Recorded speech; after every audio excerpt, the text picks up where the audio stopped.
স্বামী মা তারা চিহ্ন যাওয়ার ১ মাসের মাথায় উপায় না পেয়ে ৪ বছরের ছোট মেয়েটাকে নিয়ে যেদিন ছোট বোনের বাসায় উঠেছিলাম সেদিন না বুঝতে পারলেও আন্দাজ করতে পেরেছিলাম আমার এই আগমনে আমার ছোট বোন বা তার স্বামী দুজনের কেউই খুশি হয়নি, কিন্তু আমি যে নিরুপায় ছিলাম, না ছিল বাবা মা, না ছিল কোন ভাই, দুকুলে থাকার জন্য শুধু ছোট বোনটাই ছিল, তাই বাধ্য হয়ে তার বাড়িতেই এসে ঠাঁই নিতে হলো।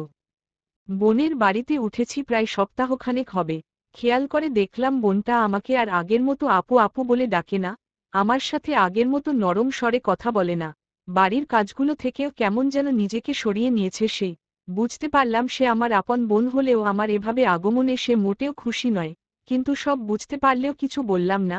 চুপচাপ ঘরের কাজ করে মেয়েটাকে নিয়ে বাড়ির এক কোণে পড়ে থাকতাম, কারণ আমার যে যাওয়ার আর কোন জায়গা নেই। এই ছোট বাচ্চা মেয়েটাকে নিয়ে কোথায় যাব আমি, তাই মুখ বুজে বোনের বাড়িতেই পড়ে রইলাম। একদিন রাতে থালা বাসন ধুয়ে রুমে আসার সময় বোনের রুম থেকে কিছু কথা কানে এসে লাগলো। বুঝলাম তারা আমাকে নিয়েই কথা বলছে। শোনাটা ঠিক হবে না তাও অবাধ্য মন তো মানে না, তাই দরকার কাছে দাঁড়িয়ে শুনতে লাগলাম তাদের কথা। নীলা, তোমার বোন এই বাড়ি থেকে কবে যাবে বলো তো? কতদিন হয়ে গেল এখনো এখানেই পড়ে আছে। তোমার বোনের জন্য এখন বাড়িতে থাকতেও অস্বস্তি হয়। আর তোমার বোন আমাদের বাড়িতে আছে যার কারণে মিতু তার স্বামীকে নিয়ে আমাদের বাড়িতেও আসতে পারছে না। মিতুর শ্বশুরবাড়ির লোকেরা যদি এই কথাটা জানে তারা কি মনে করবে বুঝতে পারছো? মিতুল আস্তে কথা বলো, আপু শুনতে পাবে। আর আমারও কি ভালো লাগছে বলো? কোথাও বের হলে, কিছু করলে বারবার তাকে কৈফিয়ত দিতে হয়।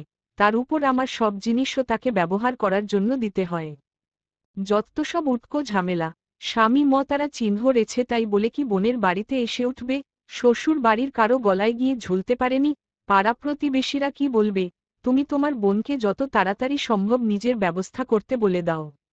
আরে এভাবে কি ধুম করে মুখের উপর চলে যেতে বলা যায় নাকি? কেউ জানলে তো আমাদেরই দোষ দেবে। না পারছি গিলতে আর না পারছি সইতে। ধুর যত সব ঝামেলা আমার ঘাড়েই এসে ঝুলে। এসব আর কিছু শুনলে পেলাম না আমি। হয়তো দুজনে ঘুমিয়ে পড়েছে। খেয়াল করে দেখলাম চোখ থেকে পানি পড়ছে। চোখের পানিটা মুছে মুখে হাসি বজায় রেখে ঘরে ফিরে এলাম।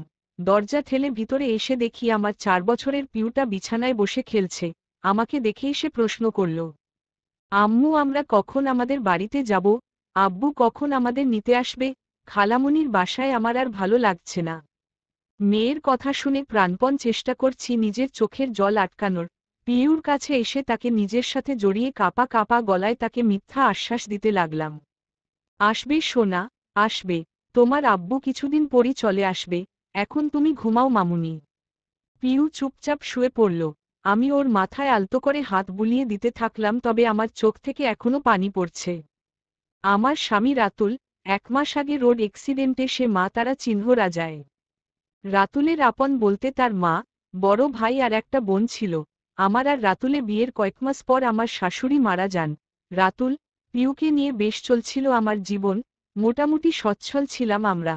রাতুল যখন বেঁচে ছিল আমার আত্মীয় স্বজনের অভাব ছিল না, কিন্তু রাতুলের মৃত্যুর পর আর কেউ আমার পাশে এসে দাঁড়ালো না, এমনকি তার ভাই আর বোনও না। বুঝলাম তারা শুধু নামেই আত্মীয় ছিল।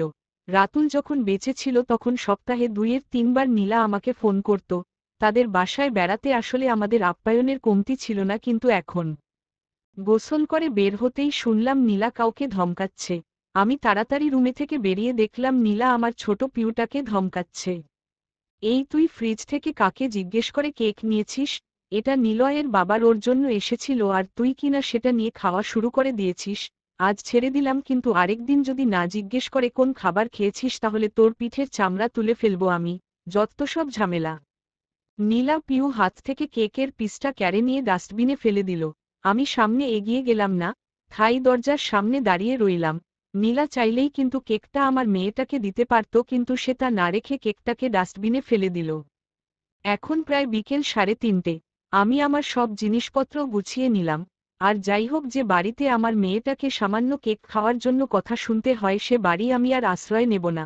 মানুষের বাড়িতে কাজ করে রোজগার করব, তাও আর অন্যের উপর নির্ভরশীল থাকব না। আচ্ছা, টাকাই কি সব? টাকা ছাড়া কি কারো সাথে সম্পর্ক রাখা যায় না? পরক্ষণেই নিজের মনকে বললাম, হ্যাঁ, দুনিয়াতে এখন টাকাই সব। টাকা ছাড়া যে মানুষের কোন মূল্য নেই। রাতুলের তারা চিহ্ন তু সেটা আমাকে চোখে আঙ্গুল দিয়ে দেখিয়ে দিয়েছে।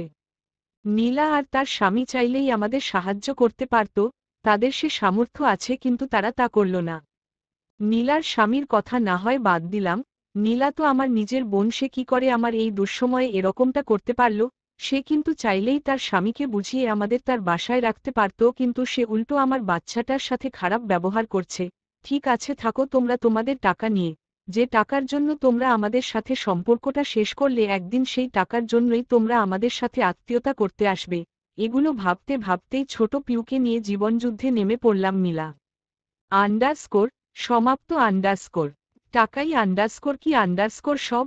অনুগল্প লেখিকা হল না আন্ডারস্কোর অসমী।